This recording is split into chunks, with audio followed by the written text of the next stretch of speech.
এ কোরআন বলছে আমার ভিতরে শুধু রাজনীতি নাই, গোটা বিশ্বকে রাজনীতিকে আমি শিখাই, অর্থনীতি শিখাই, পৃথিবী চলবে কিভাবে তা আমি দেখাই।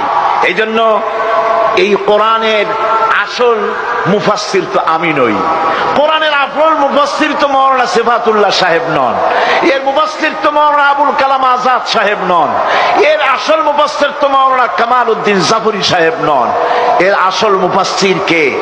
কোরআনের আসল মুফাসসির, জেনুইন অথেন্টিক ইন্টারপ্রেটার, আল্লাহর পক্ষ থেকে নিয়োগ প্রাপ্ত মূল মুফাসসির যিনি, মূল তরজমানুল কোরআন, কোরআনের ভাষ্যকার যিনি, তিনি হচ্ছেন সর্বকালের সর্বযুগের সর্বশ্রেষ্ঠ মহামানব বিশ্বনবী জনাবে মুহাম্মদ রাসূলুল্লাহ সাল্লাল্লাহু আলাইহি ওয়াসাল্লাম।